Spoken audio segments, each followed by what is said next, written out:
बहुत सारी इंडस्ट्रीज जो है इसको एज अ रिएजेंट यूज करती हैं, इसी वजह से इसको किंग ऑफ केमिकल्स भी कहा जाता है। बेटा आपको ये रिएक्शंस को लिख लिख कर प्रैक्टिस करना है ताकि अच्छे से आपको चीजें याद हो जाए और आप कंफ्यूज ना हो।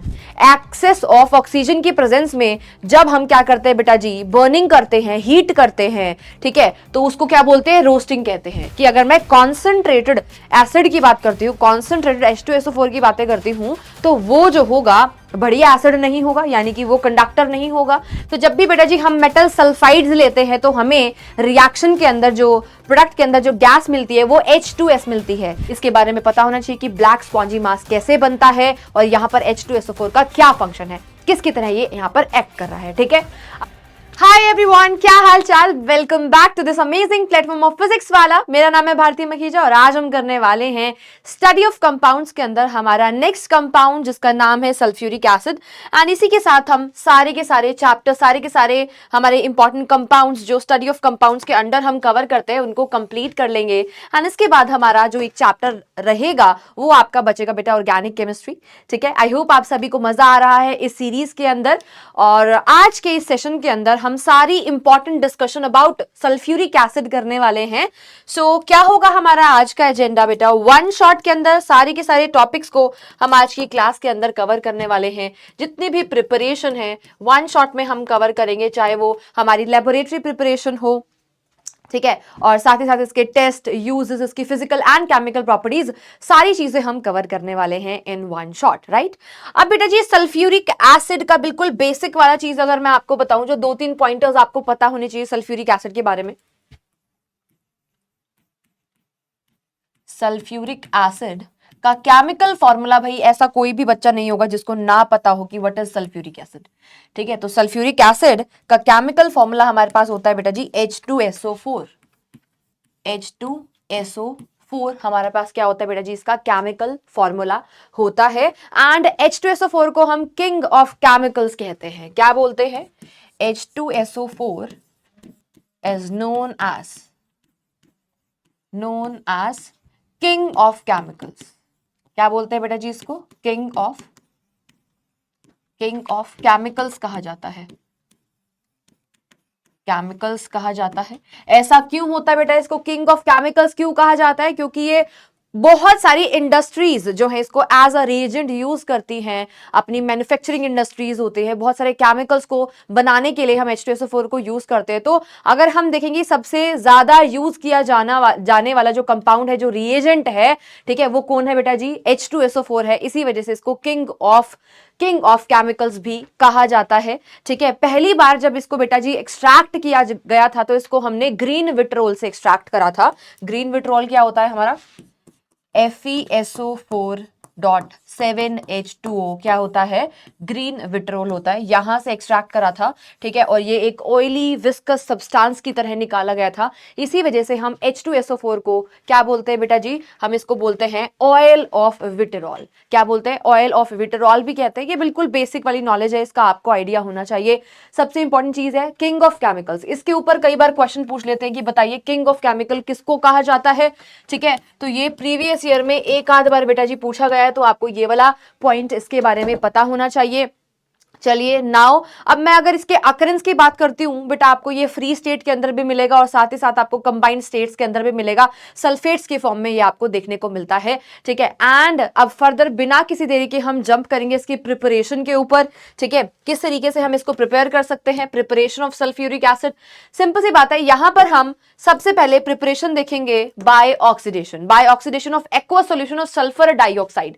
SO2 का जब हम क्या कर देंगे बेटा जी, ऑक्सीडेशन कर देंगे, तो SO2 के ऑक्सीडेशन से हमें क्या मिल सकता है? H2SO4 मिलता है। एक्वस सल्फर डाइऑक्साइड को इन प्रेजेंस ऑफ ऑक्सीजन क्या हो जाएगा बेटा? ऑक्सीडेशन हो जाएगा और हमें क्या मिल जाएगा? H2SO4 मिल जाएगा।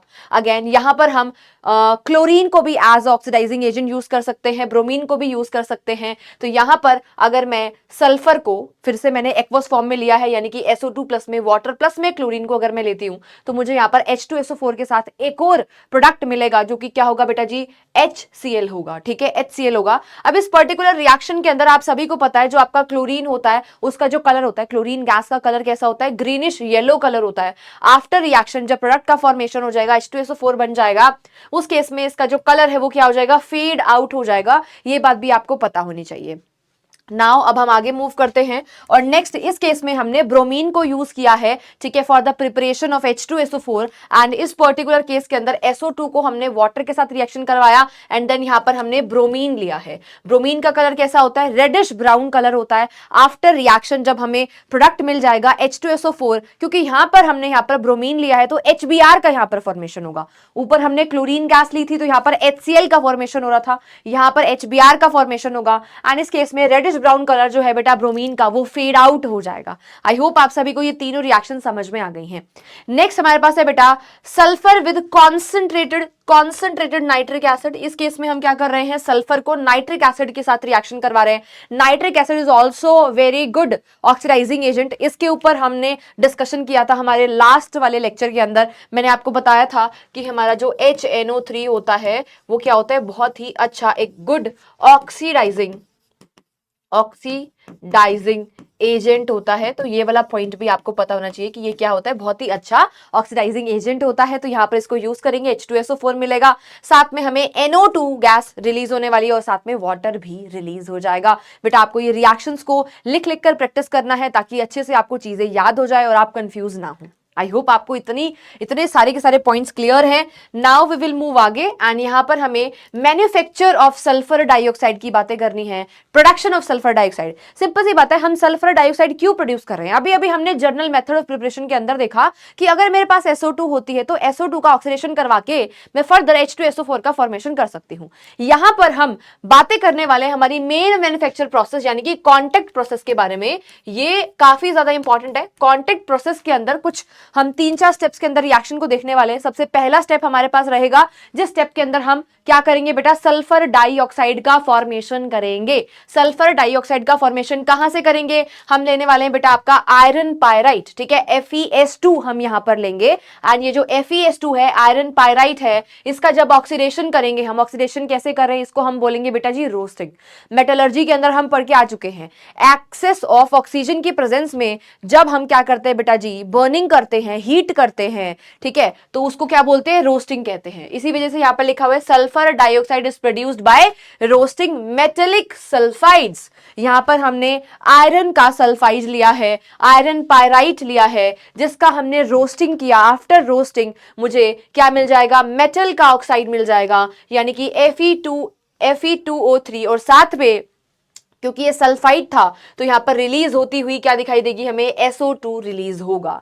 ठीक है, या तो आप ये कर सकते हो या फिर आप डायरेक्टली 99.5% प्योर सल्फर को क्या कर सकते हो, ऑक्सीडाइज कर सकते हो। इन प्योरिफाइड एयर हमें क्या मिल जाएगा बेटा जी, SO2 मिल जाएगा। ये दोनों प्रोसेस के थ्रू सबसे पहला आपका काम होगा कि आपको SO2 का फॉर्मेशन करना है। ठीक है, यहां पर सेकंड के ऊपर हम आते हैं, सेकंड स्टेप के ऊपर आते हैं, प्योरिफिकेशन ऑफ गैसेस। हम क्या करेंगे, गैसेस को प्योरीफाई करने वाले हैं। ठीक है, the mixture of sulphur dioxide and the air contain various impurities. अब ये जो SO2 का फॉर्मेशन हो चुका है, यहां पर बहुत सारी डिफरेंट अलग अलग इंप्योरिटीज होंगी, तो हम पहले उन इंप्योरिटीज को हटाएंगे, क्योंकि अगर इंप्योरिटीज रह जाएंगी बेटा तो वो कैटलिस्ट के साथ थोड़ा सा हिंड्रेंस कर सकती है और हमारी रिएक्शन के रेट को थोड़ा डिक्रीज कर सकती है, ये थोड़ा सा एल्टर कर सकती है। इसी वजह से हमारे लिए इंपॉर्टेंट है कि हम वहां पर उनका क्या करें बेटा जी, उसको रिमूव करें, रिमूवल करें हम किसका बेटा जी, इंप्योरिटीज का। यहां पर बेसिकली आर्सेनिक की इंप्योरिटीज को भी हम रिमूव करते हैं, जो कि काफी इंपॉर्टेंट प्रोसेस होगा। ठीक है, तो सबसे पहले हमने क्या बना लिया बेटा जी, SO2 का फॉर्मेशन कर लिया। अब SO2 जैसे ही हमारे पास बनेगा तो अब हम प्योरिफिकेशन ऑफ गैसेस करेंगे। प्योरिफिकेशन नहीं करेंगे तो बेटा हमारे पास हमारे कैटलिस्ट की एफिशिएंसी लूज हो जाएगी, इस बात का ध्यान रखना है। So second step is purification of gases. ठीक है, आफ्टर प्योरिफिकेशन थर्ड पार्ट के ऊपर हम आएंगे, जिसको हम बोलते हैं catalytic oxidation of sulphur dioxide. अब आफ्टर प्योरिफिकेशन मुझे SO2 जो मिली है बेटा, उसका कैटालिटिक ऑक्सीडेशन हम करेंगे, यानी कि कैटलिस्ट की प्रेजेंस में उसका हम ऑक्सीडेशन करने वाले हैं, SO2 का ऑक्सीडेशन करने वाले हैं। इस पर्टिकुलर प्रोसेस में यानी कि कांटेक्ट प्रोसेस के अंदर हम V2O5 वेनेडियम पेंटाऑक्साइड का यूज करते हैं। ठीक है, या फिर प्लेटिनम का यूज कर सकते हैं एज कैटालिस्ट, कैटालिस्ट, ठीक है, ये बात आपको ध्यान रखनी है। कैटालिस्ट की तरह इस पर्टिकुलर प्रोसेस में हम V2O5 या फिर प्लेटिनम को यूज कर रहे हैं, इसी वजह से इसको हमने कैटालिटिक ऑक्सीडेशन कहा है, ठीक है।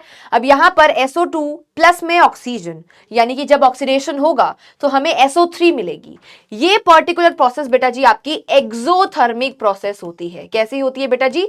एक्सोथर्मिक प्रोसेस होती है। अब ये जो एक्सोथर्मिक प्रोसेस है, हीट यहां पर बाहर निकल रही है, पहले ही यहां पर अगर हम हीट रिलीज हो रही है तो इसी वजह से इसको हम बहुत ज्यादा हाई टेम्परेचर नहीं देते हैं। इस पर्टिकुलर प्रोसेस में टेम्परेचर 450 के अराउंड जब हम रखते हैं, इसी के आसपास जब रखते हैं, तो हमें बेस्ट यील्ड मिलती है, हमें जो अमाउंट मिलेगी, ठीक है, SO3 की वो ज्यादा मिलेगी। यानी कि बेस्ट कंडीशंस के लिए हमें टेम्परेचर बहुत ज्यादा हाई नहीं रखना है, क्योंकि हाई टेम्परेचर से हमारी रिएक्शन वापस से बैक फॉरवर्ड बैक साइड पर मूव करने लगेगी, यानी कि उल्टी रिएक्शन होने लगेगी, ठीक है, वापस से हमें SO2 और O2 मिलने लगेगा, ठीक है। ये चीजें गवर्न करती हैं वाया अ प्रिंसिपल जिसको हम ली चार्टलियर प्रिंसिपल कहते हैं। And according to that principle, अगर हमारे पास कोई एक्सोथर्मिक प्रोसेस है, एक्सोथर्मिक रिएक्शन है, और उसमें हम टेम्परेचर हाई देते हैं, तो हमारी रिएक्शन का जो फ्लो है वो बैकवर्ड्स हो जाता है, वो पीछे की साइड पर क्या होती है, वापस से रिएक्टेंट के अंदर कन्वर्ट होने लगती है, ठीक है। सो इसी वजह से आपको ध्यान रखना है कि हमें यहाँ पर टेम्परेचर को 450 के अराउंड मेंटेन करना है। एक्सोथर्मिक रिएक्शन है, यहाँ पर जो रिएक्शन के अंदर हीट रिलीज हो रही है वही इनफ रहेगी फर्दर रिएक्शन को करवाने के लिए, तो हमें बाहर से बहुत ज्यादा हीट देने की जरूरत नहीं है। प्लीज इस पॉइंट को सभी बच्चे मार्क करके अपने पास रखेंगे, ठीक है। फोर्थ पॉइंट के ऊपर आइए, absorption of sulphur trioxide and in sulphuric acid. अब यहां पर SO3 को हम क्या करवाएंगे, एब्जॉर्ब करवाएंगे, किसके अंदर बेटा, कॉन्सेंट्रेटेड सल्फ्यूरिक एसिड के अंदर, ठीक है। अब यहां पर SO3 को H2SO4 वाले चैम्बर के अंदर हमने डाला, जहां पर उसका हम एब्जॉर्प्शन करवाएंगे, एंड एब्जॉर्प्शन के बाद हमें मिलेगा बेटा ओलियम। ओलियम क्या है, एक कंपाउंड है, H2S2O7 इसका क्या है, केमिकल फॉर्मूला है। डायरेक्टली बेटा वाटर के अंदर अगर हम इसका एब्जॉर्प्शन करवाते हैं तो वो एक अच्छा प्रोसेस नहीं होता, क्योंकि बहुत ज्यादा सॉल्यूबल हमारे पास नहीं होती है हमारी जो SO3 है पानी के अंदर, ठीक है। इसी वजह से हम डायरेक्ट वहां पर क्या नहीं करवा पाएंगे। दूसरी चीज, वहां पर जो वेपर्स बनते हैं, ठीक है, वो भी एक वेस्टेज क्रिएट करते हैं, और इसीलिए हम यहां पर इनडायरेक्ट मेथड अपनाते हैं। पहले क्या बनाएंगे, कॉन्सेंट्रेटेड सल्फ्यूरिक एसिड के अंदर SO3 को एब्जॉर्ब करवाएंगे, एंड एब्जॉर्प्शन से हमें मिल जाएगा oleum H2S2O7। Please mark star here, ठीक है। इस स्टेप के ऊपर क्वेश्चन पूछा जा सकता है, ठीक है, जिसको हम पायरो सल्फ्यूरिक एसिड भी कहते हैं। अब फर्दर बेटा जी हम इस ओलियम को वाटर के साथ रिएक्शन करवाएंगे, यानी कि डाइल्यूशन करवाएंगे, एंड आफ्टर डाइल्यूशन मुझे यहां पर H2SO4 मिल जाएगा, ठीक है। It is diluted in dilution tank, ठीक है। इसको हम डाइल्यूट करते हैं डाइल्यूशन टैंक में by adding calculated amount of water to obtain sulphuric acid of the desired strength, ठीक है। हम यहां पर फिर उसको फर्दर डाइल्यूशन करवा के H2SO4 को ऑब्टेन करते हैं, ठीक है। आई होप आप सभी को सारे पॉइंट्स क्लियर हो गए हैं। नाउ वी विल मूव आगे, एंड कुछ यहां पर बेटा जी कंडीशंस रिक्वायर्ड है for the conversion of SO2 to SO3, जिनमें मैं कुछ पॉइंटर्स आपको पहले ही ऑलरेडी बता चुकी हूं। इन चीजों को आपको ध्यान रखना है, ठीक है। This slide is very very important. यहां से आपके logic based, reasoning based question पूछे जा सकते हैं। एंड इस पर्टिकुलर चैप्टर के अंदर बेटा जी सबसे इंपॉर्टेंट जो प्रोसेस है वो कॉन्टेक्ट प्रोसेस ही है। ये बात आपको भी बहुत अच्छे से पता है, ठीक है। आइए तो यहां पे पॉइंट नंबर 1 के ऊपर आते हैं। Exothermic reactions are favoured at low temperature, ठीक है, according to Le Chatelier principle. अगर पहले से ही वो एक्सोथर्मिक है तो हीट बाहर निकल रही है, उसको और ज्यादा हीट अगर आप दोगे तो रिएक्शन नहीं होगी, फर्दर प्रोसीड नहीं करेगी, वो बैकवर्ड मूव करने लगेगी, ठीक है। तो इसी वजह से हमें क्या देना है, उसे लो टेम्परेचर प्रोवाइड करना है। The temperature should be as low as possible. The yield has been found to be maximum at about 410 to 450 degree Celsius तक आपको जो है बढ़िया यील्ड मिलती है। इसी वजह से इतना टेम्परेचर हमें मेंटेन करना चाहिए। अब यहां पर हाई प्रेशर, ठीक है, high pressure favours the reaction because the production, ठीक है, product formed has less volume than the reactant, ठीक है। तो हाई प्रेशर जो है हमें क्या करती है बेटा, फेवर करती है किस चीज को बेटा, फॉरवर्ड रिएक्शन को, यानी कि रिएक्शन जो है बढ़िया तरीके से होगी और जो रिएक्टेंट्स है वो कन्वर्ट हो पाएंगे ज्यादा से ज्यादा हमारे प्रोडक्ट के अंदर। तो हमें कांटेक्ट प्रोसेस के अंदर लो टेम्परेचर देना है, ठीक है। एंड प्रेशर की बात करते हैं तो हाई प्रेशर हमें रखना है, ठीक है। ये बात आपको ध्यान रखनी है, क्लियर है। चलिए नेक्स्ट यहां पर आएंगे हम, excess of oxygen, this increases the production of sulphur trioxide. हमें ऑक्सीजन का अमाउंट एक्सेस रखना है, इसी वजह से हमने क्या की थी बेटा जी, रोस्टिंग। इस वजह से हमने क्या करी थी बेटा, रोस्टिंग करी थी, है ना, रोस्टिंग करी थी, क्योंकि हमें एक्सेस अमाउंट में ऑक्सीजन रखनी है। जितना ज्यादा हम ऑक्सीजन को रखेंगे उतना ज्यादा हमें उस केस में क्या मिल जाएगा बेटा जी, हमें SO3 सल्फर ट्राइऑक्साइड का फॉर्मेशन होता हुआ दिखाई देगा। नेक्स्ट है अ सुटेबल कैटलिस्ट, हमें एक सुटेबल कैटलिस्ट भी चाहिए। मैंने आपको यहाँ पर दो कैटलिस्ट बताए, एक हमने यूज करा है प्लेटिनम और दूसरा है बेटा जी V2O5। बेटर हमारे पास प्लेटिनम है, ये ज्यादा बेटर है, ये ज्यादा गुड है कंपैरेटिवली V2O5 के, पर बेटा प्लेटिनम एक्सपेंसिव होता है, इसलिए हम मैक्सिमम केसेस में V2O5 को यूज करते हैं, क्योंकि प्लेटिनम इज एक्सपेंसिव, राइट। तो ये कुछ पॉइंट है जिनके ऊपर क्वेश्चन आपके प्रीवियस ईयर्स में बने हैं, पूछे गए हैं, तो आपको बेटा जी ध्यान रखना है। क्लियर है। Now we will move to properties of sulphuric acid, physical properties के ऊपर अगर हम चलते हैं तो कलर की बात करें तो ये कलरलेस होता है, ऐसा कोई भी बच्चा नहीं होगा जिसने सल्फ्यूरिक एसिड को नहीं देखा हो। नेक्स्ट है ऑर्डर, कोई खास ऑर्डर होता नहीं है। टेस्ट इसका कैसा होता है, सार होता है, ऑब्वियसली बात है, खट्टा है तो सार तो होगा ही, खट्टा है तो सार तो होगा ही होगा, है ना। आइए आगे चलते हैं। नेक्स्ट यहां पर अगर हम बात करते हैं नेचर की, तो डेंस होता है, ऑयली होता है, मैंने अभी अभी बताया, इसीलिए इसको हम क्या बोलते हैं, ऑयल ऑफ विटेरॉल भी कहते हैं। हाइग्रोस्कोपिक लिक्विड होता है, इसके बारे में भी हमने 7th 8th के अंदर पढ़ा हुआ है, ठीक है। इट एब्जॉर्ब्स मॉइस्चर, मॉइस्चर को एब्जॉर्ब कर देता है। ड्राइंग एजेंट के उससे हम उसको यूज करते हैं। कॉन्सेंट्रेटेड सल्फ्यूरिक एसिड जो होता है बहुत अच्छा ड्राइंग एजेंट होता है, ठीक है। अच्छा नेक्स्ट डेंसिटी की बात करते हैं, तो प्योर एसिड की डेंसिटी का डेटा आपको गिवन है। बॉइलिंग पॉइंट भी आपको दे रखा है, इसका बॉइलिंग पॉइंट हाई होता है। H2SO4 का जो BP है ना, जो बॉइलिंग पॉइंट है वो क्या होता है, हाई होता है। अब बॉइलिंग पॉइंट हाई है इसलिए बहुत जल्दी वेपर्स नहीं बनते, that's why H2SO4 is a non volatile acid, ठीक है। ये क्या होता है, एक नॉन वॉलेटाइल एसिड होता है, और इसी प्रॉपर्टी की वजह से बहुत सारी रिएक्शंस में हम H2SO4 को प्रेफर करते हैं in place of some other acids, right. Next melting point की बात करते हैं, तो pure sulphuric acid freezes to colourless crystals at 10.4 degree Celsius. Again ये डेटा याद करने की जरूरत नहीं है, पर इनसे क्या चीज निकल कर आती है वो आपको पता होना चाहिए। नेक्स्ट है solubility, water soluble in the water in all proportions, पानी के अंदर soluble ये होता है H2SO4। नाउ कंडक्टिविटी की बात करते हैं, तो pure acid almost non conductor of electricity, पर डाइल्यूटेड एसिड जो होता है आपका गुड कंडक्टर होता है इलेक्ट्रिसिटी का। इसका मतलब ये है कि अगर मैं कॉन्सेंट्रेटेड एसिड की बात करती हूँ, कॉन्सेंट्रेटेड H2SO4 की बातें करती हूँ, तो वो जो होगा बढ़िया एसिड नहीं होगा, यानी कि वो कंडक्टर नहीं होगा। जबकि अगर मैं बात करती हूँ डाइल्यूशन पर, भाई डाइल्यूशन अगर हम करते हैं, वाटर अगर हम उसके अंदर ऐड करते हैं, तो होता क्या है, आफ्टर डाइल्यूशन हमारे पास आयंस जो है वो ज्यादा प्रोड्यूस होते हैं, फ्री आयंस हमारे पास बनेंगे, हाइड्रोनियम आयंस वहां पर बनेंगे इन एक्वस मीडियम के अंदर हमारे पास H पॉजिटिव आयंस जो है वो ज्यादा बनते हैं, हाइड्रोनियम आयंस ज्यादा बनेंगे, जिसकी वजह से कंडक्शन भी क्या होगी, ज्यादा होगी। इसी वजह से जितनी भी एसिड बेस रिएक्शंस हमने पढ़ी थी बेटा जी आपका एसिड बेस वाले चैप्टर के अंदर, उस हर केस में हमने एसिड जो लिया था, H2SO4 जो लिया था, वो हमने डाइल्यूटेड H2SO4 यूज किया था। अगर आप जाकर देखोगे तो वहां पर आपको कहीं पर भी कॉन्सेंट्रेटेड एसिड नहीं मिलेगा, राइट। अब क्योंकि कॉन्सेंट्रेटेड H2SO4 का काम होता है क्या करना बेटा जी, ड्राइंग करना, तो इसलिए उसको हम as a drying agent use करते हैं, ठीक है। नेक्स्ट है कांस्टेंट बॉइलिंग पॉइंट की बात करें तो it form constant boiling mixture eight 338 degree Celsius, ठीक है। तो ये सब ध्यान रखने की जरूरत नहीं है आपको। फिजियोलॉजिकल नेचर की बात करती हूँ तो concentrated acid is highly corrosive in nature, ठीक है, और आपको पता है स्किन को ये खराब कर देता है, जला देता है, कोरोसिव होता है नेचर में। तो ये कुछ इसकी बेसिक प्रॉपर्टीज हो गई हैं। चलिए अब हम इसके केमिकल प्रॉपर्टीज के ऊपर जंप करेंगे। सबसे पहली बात तो भाई acidic property of H2SO4। H2SO4 एक डाई बेसिक एसिड है। क्या है बेटा, ये एक डाई बेसिक एसिड है, ठीक है। H2SO4 को हमने डाई बेसिक एसिड क्यों कहा है ये हम समझ लेते हैं। H2SO4 is die basic acid. क्यों बोलते हैं इसको डाई बेसिक एसिड बेटा, क्योंकि बेटा जी ये क्या करता है, पर एसिड मॉलिक्यूल बेटा जी ये हमें क्या देता है, 2 हाइड्रोनियम आयंस देता है। क्या देता है, 2H3O पॉजिटिव आयंस को ये रिलीज करता है पर एसिड मॉलिक्यूल, ठीक है। ये बात भी तुम्हें बहुत अच्छे से पता है।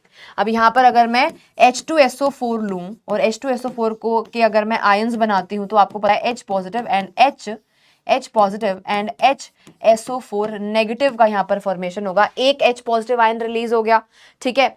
अच्छा, अब यहाँ पर HSO4 को फर्दर HSO4 नेगेटिव अगर मैं लेती हूँ, ये फर्दर क्या बनाएगा, एक और H पॉजिटिव आयन को रिलीज करेगा और SO4 2 नेगेटिव आयन यहाँ पर रिलीज कर देगा। तो इस तरीके से यहाँ पर हमें पर acid molecule 2 H positive ions मिल रहे हैं, या फिर हम कह सकते हैं 2 आयोनाइजेबल H पॉजिटिव आयंस, और we can say we have 2 ionisable H positive ions. दो हमें क्या मिल रहे हैं, ionisable H positive ions release कर रहा है ये पर एसिड मॉलिक्यूल, इसी वजह से इसको हम डाई बेसिक एसिड कहते हैं। क्लियर है सभी को?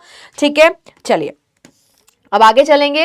नेक्स्ट हमारे पास इसकी कुछ प्रॉपर्टीज हैं। Properties of dilute sulphuric acid की अगर हम बातें करते हैं तो किस तरीके की ये रिएक्शन देता है वो हमें समझना है, ठीक है। आइए समझते हैं। तो सबसे पहले हम मेटल को जब भी एसिड के साथ रिएक्शन करवाएंगे, एसिड बेटा जी हमने यहाँ पर डाइल्यूट ले रखा है, डाइल्यूट एसिड के साथ रिएक्शन करवाएंगे तो आपको पता ही है किस चीज का फॉर्मेशन होगा, हमारे पास यहाँ पर हाइड्रोजन गैस रिलीज हो रही होगी। ये मेटल की प्रॉपर्टीज के अंदर भी हमने पढ़ा है, और साथ ही साथ बेटा जी ये चीज हमने एसिड बेसिस वाले चैप्टर के अंदर भी पढ़ी है। सॉल्ट का फॉर्मेशन होगा, मेटल सॉल्ट का फॉर्मेशन होगा। तो यहां पर मैग्नीशियम को H2SO4 के साथ रिएक्शन करवाया तो क्या बन जाएगा, MgSO4, ठीक है। MgSO4 का फॉर्मेशन होगा और साथ में बेटा जी हाइड्रोजन गैस आपकी रिलीज हो जाएगी, हाइड्रोजन गैस आपकी रिलीज होगी। नेक्स्ट यहाँ पर जिंक का सल्फेट बनेगा, यानी कि ZnSO4 का फॉर्मेशन होगा और साथ में हाइड्रोजन गैस रिलीज होगी। नेक्स्ट आयरन का सल्फेट यहाँ पर फॉर्म होगा बेटा जी, यानी कि FeSO4 बनेगा और साथ में हाइड्रोजन गैस आपकी रिलीज हो जाएगी। आई होप आप सभी को क्लियर है,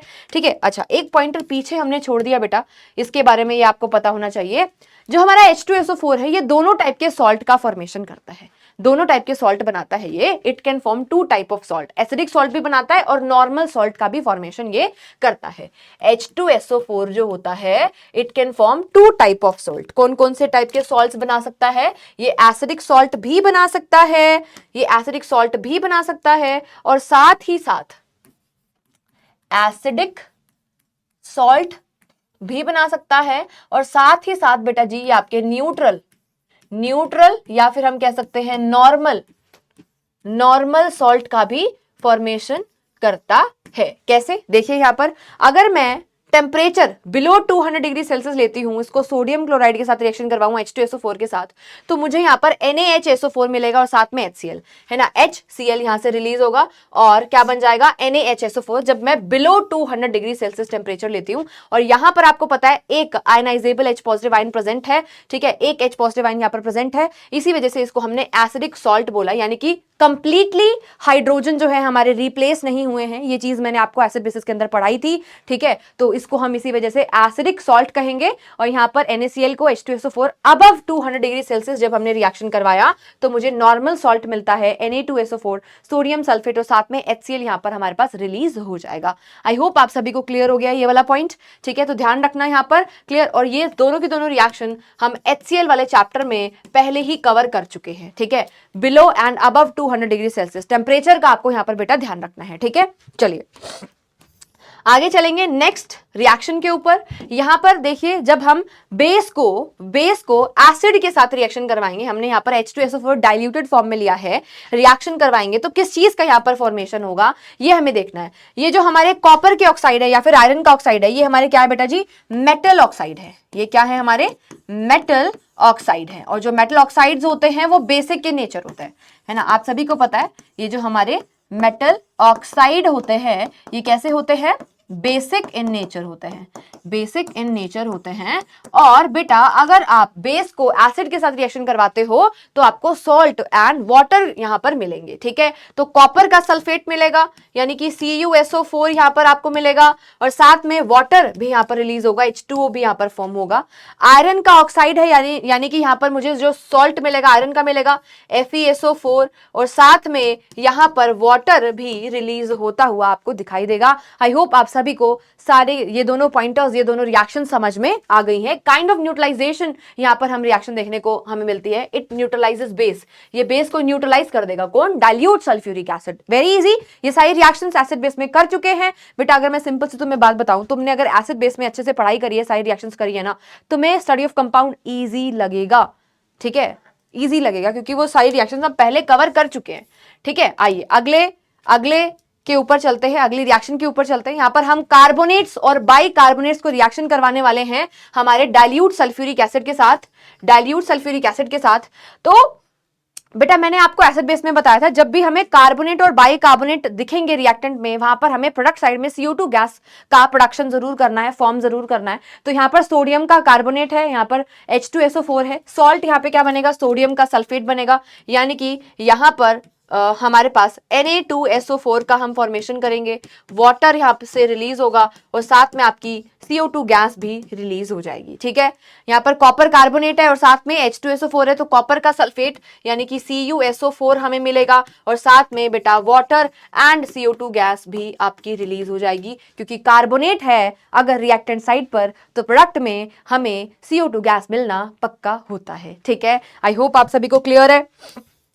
चलिए जी नेक्स्ट के ऊपर मूव करते हैं और नेक्स्ट हमारे पास क्या दे रखा है, देखिए Na2S, यानी कि हम यहाँ पर मेटल सल्फाइड ले रहे हैं। तो जब भी बेटा जी हम मेटल सल्फाइड्स लेते हैं तो हमें रिएक्शन के अंदर जो प्रोडक्ट के अंदर जो गैस मिलती है वो H2S मिलती है। ठीक है, हाइड्रोजन सल्फाइड गैस वहां पर हमें रिलीज होती हुई दिखाई देती है। तो तीनों केसेस में हमें क्या मिल जाएगा? सॉल्ट मिलेगा, सेम मेटल का सॉल्ट मिल जाएगा। यहाँ पर अगर मैंने सोडियम का सल्फाइड लिया है और यहाँ पर H2SO4 के साथ रिएक्शन करवा रही हूं तो सोडियम का सल्फेट मुझे यहाँ पर मिल जाएगा, यानी कि मुझे क्या मिलेगा यहाँ पर? Na2SO4 और साथ में H2S यहां से रिलीज होती हुई दिखाई देगी। अगर मैं यहाँ पर FeS की बात करती हूँ, ठीक है, तो मुझे अगेन यहाँ पर FeSO4 मिलेगा, साथ में H2S गैस रिलीज हो जाएगी। ठीक है, जिंक सल्फाइड अगर है तो मुझे ZnSO4 मिलेगा और साथ में H2S गैस आपकी रिलीज होती हुई आपको दिखाई देगी। आई होप आपको समझ में आ गया है। नेक्स्ट के ऊपर चलेंगे। अगले में अगर हम देखें यहां पर क्या है, देखिए बेटा हम यहां पर सल्फाइड एंड बाइसल्फाइड्स को ले रहे हैं। सल्फाइड या बाइसल्फाइड्स को लेते हैं तो उस केस में हमें sulphur dioxide gas SO2 gas release होती हुई दिखाई देती है। आपको ध्यान रखना है, सल्फाइड होगा तो कौन सी गैस निकलेगी? H2S निकलेगी। और जब सल्फाइड और बाइसल्फाइड होगा उस केस में बेटा जी हमारे पास SO2 गैस रिलीज होगी, सॉल्ट एंड वाटर का फॉर्मेशन होगा। ठीक है, सोडियम का सल्फेट यहां पर बनेगा, कौन सा फॉर्मेशन होगा बेटा? Na2SO4 साथ में वाटर और साथ में बेटा जी आपके पास SO2 गैस रिलीज होगी। ठीक है, इस इक्वेशन को आप खुद करेंगे, ये आपका होमवर्क है। ठीक है, चलिए आगे चलते हैं। नेक्स्ट हमारे पास आता है बेटा जी properties of concentrated sulphuric acid. हम डाइल्यूट सल्फ्यूरिक एसिड की प्रॉपर्टीज कवर कर चुके हैं, अब हमें कवर करनी है बेटा हमारे कॉन्सेंट्रेटेड सल्फ्यूरिक एसिड की प्रॉपर्टीज। तो जिसके अंदर सबसे पहले आता है पहला point and important point and काफी यूजफुल पॉइंट कि हमारा जो H2SO4 होता है वो कैसा होता है? नॉन वॉलेटाइल इन नेचर होता है। Concentrated sulphuric acid has a high boiling point, इसके बारे में हम पहले डिस्कशन कर चुके हैं। इसका बॉइलिंग पॉइंट हाई होता है, 338 डिग्री सेल्सियस के जितना होता है, and so it is considered to be a non volatile acid, इसी वजह से इसको हम non volatile acid कहते हैं। therefore used for preparing volatile acids like sulfuric acid like hydrochloric acid. Hydrochloric acid जो होता है हमारा क्या होता है बेटा जी? एक वॉलेटाइल एसिड होता है, इसी वजह से उसको बनाने में हम इसको यूज करते हैं बाय द डबल डिकम्पोजिशन का यूज करके। ठीक है, आई होप आप सभी को क्लियर हो गया है एंड समझ में भी बढ़िया से आ गया है। ठीक है, अब हम यहाँ पर आगे मूव करेंगे। नेक्स्ट कुछ प्रॉपर्टीज हमारे पास हैं, देखिए properties of concentrated sulphuric acid के अंदर यहाँ पर सबसे पहले आता है, यहाँ पर हम इसको as a oxidizing agent use करते हैं। ठीक है, क्योंकि ऑक्सीडाइजिंग प्रॉपर्टी जो होती है कॉन्सेंट्रेटेड सल्फ्यूरिक एसिड की वो उसके नेसेंट ऑक्सीजन की वजह से आती है। H2SO4 का जब डीकॉम्पोजिशन होता है तो हमें नेसेंट ऑक्सीजन मिलती है। नेसेंट ऑक्सीजन एक्ट करती है, हेल्प करती है इन ऑक्सीडेशन। ठीक है, तो oxidizing property of concentrated sulfuric acid is due to the fact that on thermal decomposition it yields nascent oxygen. Now this property is very very important. ये आपके previous year में पूछी गई है, ठीक है, इसके ऊपर important mark करेंगे, आपको इस पे reasoning based question पूछा जा सकता है और साथ ही साथ assertion reason type question भी यहाँ से frame हो सकता है, ठीक है, क्लियर है। इसको हम nascent oxygen कहते हैं, जो सिंगल हमें ऑक्सीजन का एटम दिखाई दे रहा है, and it will further oxidize the substance, ठीक है, क्लियर है। अब आगे मूव करते हैं। ऑक्सीडाइजिंग प्रॉपर्टी में हम यहाँ पर नॉन मेटल को ऑक्सीडाइज करके दिखाएंगे। यहाँ पर हमने कार्बन का ऑक्सीडेशन जब किया, ठीक है, तो मुझे CO2 वाटर और SO2 यहाँ पर मिलता है। सल्फर के केस में हमने यहाँ पर जब इसको एज ऑक्सीडाइजिंग एजेंट यूज किया तो मुझे SO2 मिलता है और साथ में वाटर रिलीज होता है, ठीक है।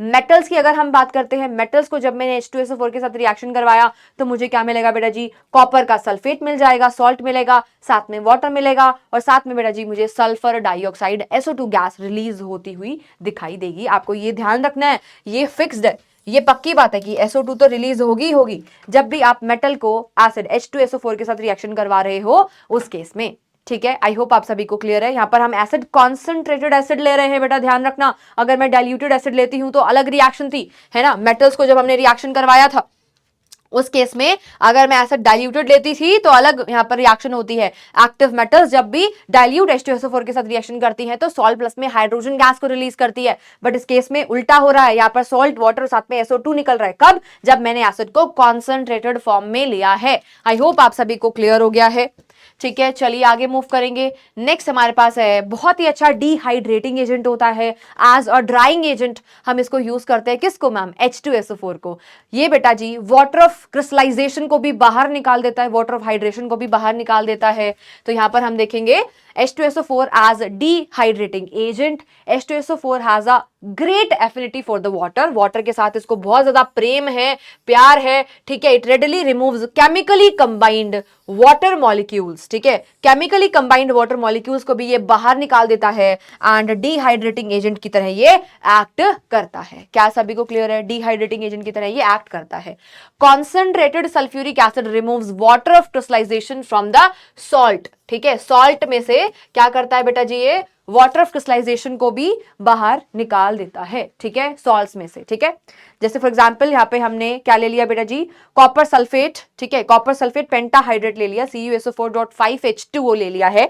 ब्लू कलर का होता है ये, कॉन्सेंट्रेटेड H2SO4 की प्रेजेंस में इसके जो वाटर ऑफ हाइड्रेशन यानी कि वाटर ऑफ क्रिस्टलाइजेशन है वो बाहर निकल जाएंगे, ठीक है, रिमूवल हो जाएगा, रिमूव्ड बाय द एसिड। और ये जो हमें कॉपर सल्फेट मिलेगा बेटा, डिहाइड्रेटेड कॉपर सल्फेट, ठीक है, एनहाइड्रस सॉल्ट, इसका कलर व्हाइट होता है, ये ब्लू होता है। ब्लू कलर इसके वाटर ऑफ हाइड्रेशन की वजह से था, ठीक है, क्लियर है सभी को। चलिए अब हम आगे मूव करेंगे एंड नेक्स्ट वी हैव अगली प्रॉपर्टी क्या है बेटा, कार्बोहाइड्रेट्स वगैरह को ये क्या कर देता है बेटा, वहां से अगेन मैं वही वाली बात बोलूंगी, पानी को बाहर निकाल देता है। कॉन्सेंट्रेटेड सल्फ्यूरिक एसिड का जो काम है, ठीक है, डिहाइड्रेशन करना, उसी के ही कुछ फर्दर एप्लीकेशंस यहाँ पर आपको बता रखे हैं। देखिए, all carbohydrates such as glucose, sugar, cellulose react immediately to give a black spongy mass of the carbon which rises up. Steam is given off and the whole mass get heated due to the exothermic process and this is said to get charred. आपने सुना होगा चारिंग of sugar, क्या बोलते हैं, चारिंग of sugar. तो ये जो chard होना है या चारिंग है वो क्या है, ब्लैक कंपाउंड के अंदर ये कन्वर्ट हो जाता है बेटा जी जब हम इसका डिहाइड्रेशन करते हैं। वाटर को ये खींचकर बाहर निकाल लेता है, केमिकली कंबाइंड वाटर को भी बाहर निकाल लेता है, वाटर रिलीज होगा, साथ में कार्बन यहाँ पर जो है बनेगा, ठीक है, ब्लैक कलर का कंपाउंड बन जाता है जिसको हम क्या बोलते हैं, ब्लैक स्पॉन्जी मास, ठीक है, ब्लैक स्पॉन्जी मास का फॉर्मेशन हो जाता है। अगेन केन शुगर में भी हम कॉन्सेंट्रेटेड सल्फ्यूरिक एसिड जब लेते हैं तो शुगर चारकोल हमें ब्लैक कलर का स्पॉन्जी मास मिलेगा, साथ में यहाँ पर वाटर को ये बाहर निकलवा देता है। इन रिएक्शन को इंपॉर्टेंट मार्क कर लेना, ठीक है, ये आपको आनी चाहिए, इसके बारे में पता होना चाहिए कि ब्लैक स्पॉन्जी मास कैसे बनता है और यहाँ पर H2SO4 का क्या फंक्शन है, किसकी तरह ये यहाँ पर एक्ट कर रहा है, ठीक है। अब यहाँ पर हम आएंगे organic acids and organic compounds are dehydrated.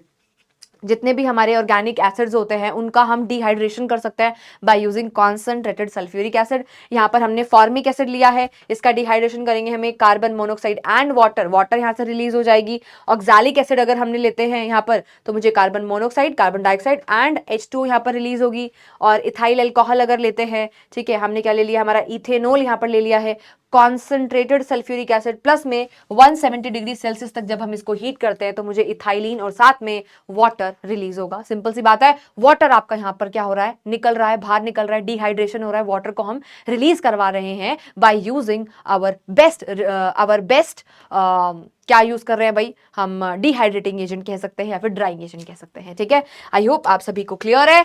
चलिए अब यहां पर बेटा जी दो पर्टिकुलर रिएक्शंस हमें देखनी है। Properties of concentrated sulphuric acid के अंदर ही sulphuric acid precipitates the insoluble sulphates of lead, barium and calcium from the solution of the salts.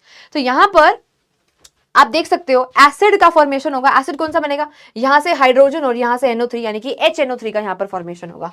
Acid कौन सा बनेगा, HNO3, नाइट्रिक एसिड यहां पर फॉर्म होगा पहली बात तो। ठीक है, नाइट्रिक एसिड यहां पर फॉर्म होगा। सॉल्ट कौन सा बनाए बेटा, लेड का सल्फेट, PbSO4 का यहां पर फॉर्मेशन हो जाएगा। ठीक है, PbSO4 लेड सल्फेट का यहां पर फॉर्मेशन हो जाएगा। क्लियर है, इसमें किसी को कोई प्रॉब्लम कोई परेशानी नहीं होनी चाहिए। ठीक है, क्लियर है, समझ में आया। नेक्स्ट हमारे पास क्या है, देखिए यहाँ पर बेरियम क्लोराइड है और H2SO4 के साथ रिएक्शन करवा रहे हैं तो यहाँ पर बेरियम का सल्फेट बनेगा। ठीक है, BaSO4 बेरियम सल्फेट और साथ में हमारे पास अगेन HCl का यहाँ पर फॉर्मेशन होगा। HCl का एसिड कौन सा निकलेगा, HCl का फॉर्मेशन होगा। ठीक है, आई होप आप सभी को दोनों रिएक्शंस क्लियर है, समझ में आ गई है। अब यहाँ पर हम आएंगे बेटा यूजेस ऑफ सल्फ्यूरिक एसिड के ऊपर, किस तरीके से हम सल्फ्यूरिक एसिड को यूज कर सकते हैं, क्या क्या यूजेस है बेटा। It is used in preparation of halogens, carbon monoxide, carbon dioxide, hydrogen, sulphur dioxide. Concentrated sulfuric acid is used to dry gases like HCl gas etcetera, उसको हम ड्राई करने के लिए यूज कर सकते हैं। मेटलर्जी में इसको हम यूज करते हैं, एक्सट्रैक्शन के अंदर, पिकलिंग ऑफ मेटल्स के अंदर to remove the metallic impurities like oxides and carbonates.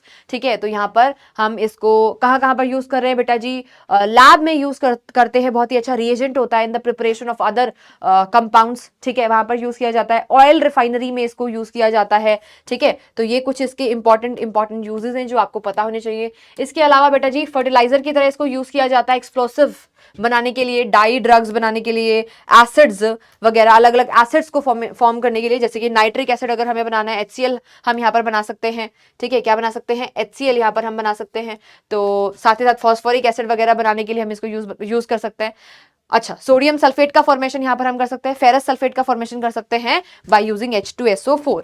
Clear है, कुछ और यूजेस यहां पर आपको बता रखे हैं, देखिए व्हेन बेरियम क्लोराइड। अच्छा, अब यहां पर सारे यूजेस हमने कवर कर लिए हैं एंड उसके बाद हमारे पास आता है कि किस तरीके से क्या क्या बेटा जी हमारे पास टेस्ट है, किस तरीके से हम कंफर्म कर सकते हैं कि यस ये पर्टिकुलर एसिड जो है हमारा H2SO4 है। सो सबसे पहला टेस्ट अगर हम यहाँ पर देखेंगे, देखिए बेरियम क्लोराइड को H2SO4 के साथ अगर हम रिएक्शन करवाते हैं तो हमें व्हाइट कलर के प्रेसिपिटेट मिल जाएंगे, हमें व्हाइट कलर के प्रेसिपिटेट मिलेंगे, इनसॉल्युबल सॉलिड मास मिलेगा बेरियम सल्फेट का, साथ में आपके पास HCl भी रिलीज होगा। अगेन बेरियम क्लोराइड को MgSO4 के साथ रिएक्शन करवाएंगे अगर हम, ठीक है, तो उस केस में हमें बेरियम सल्फेट मिलेगा, उसके व्हाइट पीपीटी और साथ में क्या मिल जाएगा, हमें MgCl2 मैग्नीशियम क्लोराइड मिलेगा। तो यहां पर आप देख सकते हैं barium chloride solution is added to the sulphuric acid और any soluble metal sulphate, white precipitate of barium sulphate is formed. हमें क्या मिल जाएगा, व्हाइट प्रेसिपिटेट मिल जाएगा, किसका बेटा जी, बेरियम सल्फेट का। ठीक है, the white precipitate of barium sulphate is insoluble in any mineral acid like hydrochloric acid and nitric acid. बाकी सभी मिनरल एसिड्स के अंदर ये बेटा सॉल्युबलाइज नहीं होंगे। ठीक है, एंड क्या होते हैं, ये इनसॉल्युबल होंगे, इसके प्रेसिपिटेट्स, ये हमें कंफर्म करेगा। नेक्स्ट है कॉन्सेंट्रेटेड सल्फ्यूरिक एसिड को जब हम हीट करेंगे तो SO2 सल्फर डाइऑक्साइड गैस मिलती है। ध्यान रखना यहाँ पर एसिड हमने कैसा लिया है, कॉन्सेंट्रेटेड लिया है, कॉन्क एसिड हमने लिया है, इस चीज को आपको ध्यान रखना है। क्या सभी को क्लियर है। नेक्स्ट यहाँ पर हम क्या यूज कर सकते हैं बेटा जी, sulphur dioxide turns acidified dichromate, acidified potassium dichromate solution को किसके अंदर कन्वर्ट कर देता है, ग्रीन कलर के अंदर कन्वर्ट कर देता है। तो ये हमारी एक कंफर्मेटरी टेस्ट है जिसको आप प्रैक्टिकल केमिस्ट्री के अंदर भी पढ़ेंगे। ठीक है, प्रैक्टिकल केमिस्ट्री के अंदर आप इस टेस्ट को पढ़ते हैं एंड यहां पर ऑरेंज कलर जो है ग्रीन के अंदर चेंज हो जाता है। सो इस रिएक्शन के ऊपर आप इंपॉर्टेंट मार्क कर लेंगे। ठीक है, ये आपको आना चाहिए। क्लियर है सभी को। चलिए नेक्स्ट के ऊपर मूव करेंगे। कुछ इंपॉर्टेंट बातें यहां पर आपको बताई गई हैं। दो टाइप के सॉल्ट ये बना सकता है, ये चीज मैं आपको पहले ही ऑलरेडी बता चुकी हूं। Sulphuric acid when dissolved in the water forms hydronium ion and so shows acidic property. इसी वजह से अपनी क्या शो करता है, एसिडिक प्रॉपर्टी शो करता है। प्योर 100% H2SO4 जो है होता है हमारा इज नॉट अ एसिड, ठीक है। हाइड्रोजन सल्फेट जो है हमारे पास, वो एसिड की तरह एक्ट नहीं करता है क्योंकि ये आयनाइज नहीं करता, ये डू नॉट आयनाइज। जब इसको हम एक्वस मीडियम में लेंगे, पानी के अंदर लेंगे, उसी केस में ये आयनाइज करेगा एंड क्या फॉर्म करेगा बेटा जी, हमारे पास फ्री आयंस बनाएगा। आई होप आपको चीजें अच्छे से क्लियर हुई हैं, समझ में आई हैं, ठीक है। मिलेंगे एक और लेक्चर के अंदर, तब तक के लिए अपनी हेल्थ का ध्यान रखिए। Keep learning and keep growing.